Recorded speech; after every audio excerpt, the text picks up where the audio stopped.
are a piece of shit. There was some talks about Donald Trump potentially having a convo with Vladimir Putin, and even that Elon Musk had joined in on the conversation. Now Vladimir Putin is saying, no, it didn't happen. It is a relationship that Europe is watching with bated breath. Two strongmen who are reportedly talking again. Donald Trump is said to have spoken with Vladimir Putin. Why shouldn't AOC address transphobic comments? What? No. If people are saying, oh, that's not the point, man. No, the point is, if someone were to say AOC is transphobic, she should not address that, okay? Because it's silly. That's it. That's my point. The other Kyle Kalinske take was an analog to the same situation where it's like, you can disagree with people who are on your side on certain issues, but it does not matter. Okay? The day after his election win last week, he apparently urged Russia's leader not to escalate the war in Ukraine. If that's true, it doesn't seem to have worked. Russian air attacks there last night killed 6 people, according to local authorities. Reports, too, of an imminent new offensive. But just when Ukraine needs Western support most, there are fears US aid will be cut once Trump assumes office. Trump threat to Europe's security has actually helped Ukraine discourse.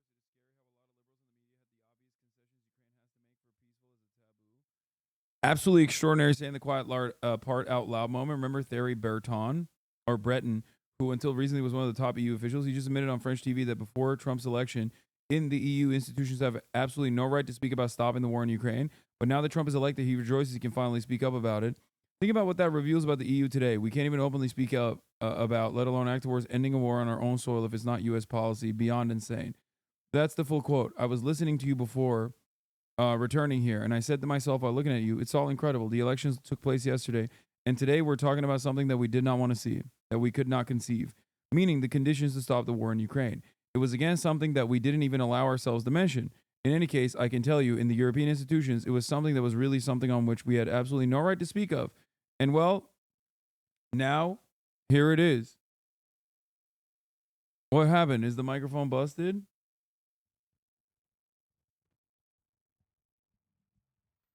My microphone had a brief hiccup. Lose connection to the mic.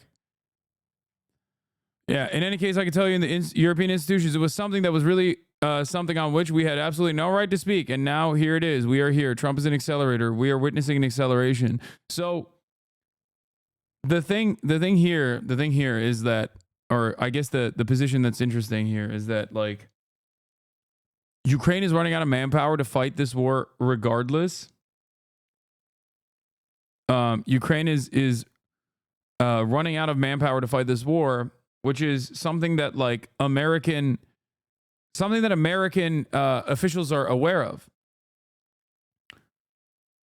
And what's frustrating about it is that, like, now, if this is running its course, regardless of how much the defense contractors want to extend this war, if the war is running its course, then now you're just like leaving it up to Donald Trump to make this conditional exit. And I feel like Donald Trump's conditional exit is going to be even worse than whatever kind of conditional exit the Democrats could have put together. Ultimately, it's uniparty, though. And regardless, like, what people think Donald Trump is going to do and what Donald Trump is actually going to do is probably going to be two different things. What is this? The ADL is endorsing a proud proponent of the anti-Semitic and racist great replacement conspiracy theory, the dangerous ideology that inspired the perpetrator of the Tree of Life synagogue massacre. Mazel tov to Elise Stefanik on her nomination in the U.S. next ambassador to the... Of course the ADL is endorsing Elise Stefanik. Ugh.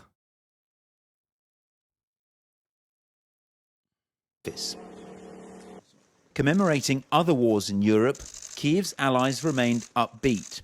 the message from France and Britain, don't jump to conclusions. I expect a President Trump-led administration to recognise that it is in America's interests, it's in NATO's interests, it's in the interest of all countries that believe in the international rules-based order and a stable and secure peace that Putin does not prevail. The trouble is, Ukraine's allies aren't the only ones trying to woo the new White House administration. Moscow seems to be too. The Kremlin's denied the reports of a call, saying they're pure fiction and that Vladimir Putin has no concrete plans to speak with Donald Trump at present. But words and actions don't always align here. Last week, the Kremlin said Vladimir Putin had no plans to congratulate Donald Trump on his election win. But then, of course, he did just that. And that's not all. He even praised Donald Trump's bravery, apparently hoping flattery will lead to a peace deal in Moscow's favour. But what do Russians think will happen? Will Trump live up to his promise to end the war soon? Trump is a businessman, so there is a glimmer of hope that he will abandon the military methods of escalation and perhaps the situation in Europe will improve. This was part of the election campaign. He doesn't control everything. Will Russia accept just another Minsk 2.0 peace, but the West keeps arming Ukraine? I don't think a proper peace is possible without a powerful third party making sure that Ukraine doesn't rearm and Russia doesn't try to sabotage Ukraine.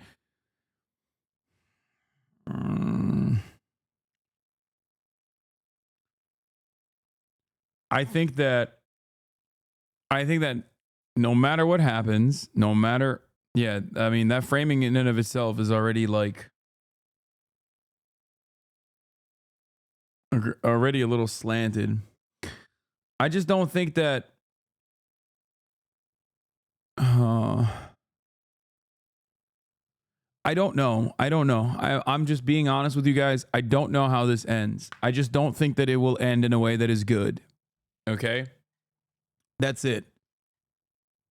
I just don't think that no matter what happens going forward in Ukraine will ever be the same ever again. I think that there are far too many people who have understandably been radicalized from this invasion, and they are armed to the fucking gills. So many people have died. So many people have been murdered. Okay? So many families displaced. No matter what happens, Ukraine will never be the same again, I don't think. There will most likely be blowback later down the line when Ukrainians start feeling like they've been disrespected by the West. It'll probably take a couple decades. Who knows? But from the jump, it has been very Afghanistan. A North and South Korea situation, permanent hostilities. No, it's different. It's different than a North and South Korea situation because Russia is a far larger power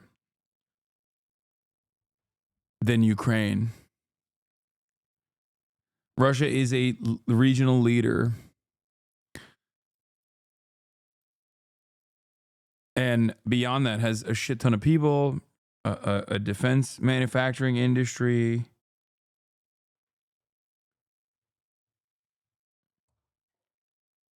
It's just like, no matter what happens, I fear that Ukraine will be unimaginably right-wing and more so than it has become.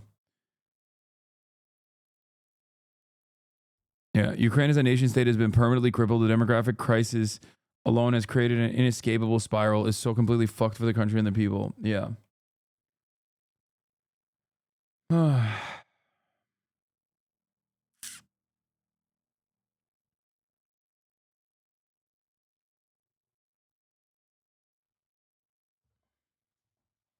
So a China-Taiwan situation? No. I mean, so far, China has played a significantly more restrained role in global politics than Russia has.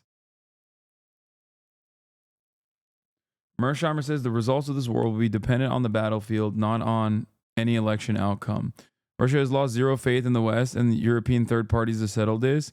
What will happen depends on the battlefield in which Russia will win. Ukraine has sold so many of its assets, lost so many personnel, and is now in debt to loans. Yeah, I mean, I agree with that part, is that America has like picked up. The Western world has basically fucking bought Ukrainian state institutions for pennies on the dollar. Ukraine is in permanent debt.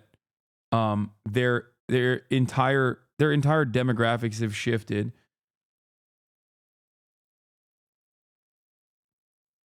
That's not true. Global politics doesn't stop in fucking Europe. China has impacted Africa and Southeast Asia greatly, but you don't hear it. No, I'm saying that like the Chinese relations with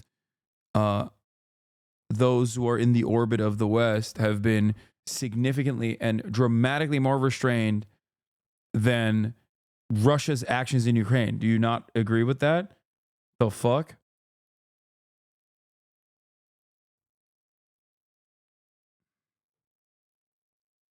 Like the maximum like fucked up military escalation is like China doing shit that America does in the region on a regular basis, like military training, okay? Or spraying fucking Filipino boats with the Chinese Coast Guard with like water, you know? That, when you compare like Israel's actions in Gaza or when you compare Russia's actions in Ukraine, is like a laughable thing to even bring up. If the standard is like, if the standard of our foreign adversaries is what Russia is doing in Ukraine, then what China is doing to America's regional allies is nothing in comparison. It's not even it's not even in the same conversation. China has always been unimaginably restrained when it comes to its like hot war approach. They never take that chance. China's geopolitical and economic position seems like it will improve with time, and the reverse for the U.S. I know it's in the U.S.'s view that if China were to invade Taiwan, it would be beneficial for the U.S. if China attempts this sooner.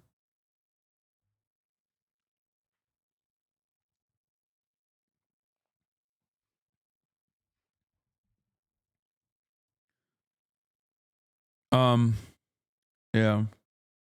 Everything I don't himself. They're still a complex political machine. He is the president of the country that started this all. I think he will support the interests of his country. They were not in our favor from the beginning. Perhaps the only certainty of the next Trump presidency is that it's impossible to predict. China invading Taiwan anytime is bad? Yes, that would be unimaginably disastrous. It would be a fucking worse version of Ukraine. Yeah, of course it would be bad. What do you mean? It would be a disaster for the planet, okay? What the fuck? The CHIPS Act was in part designed to decouple the United States of America from Taiwan and de-escalate USA interest in Taiwan.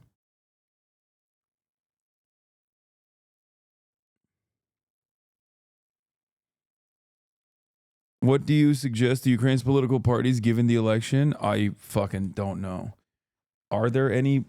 Is there politics happening in Ukraine still?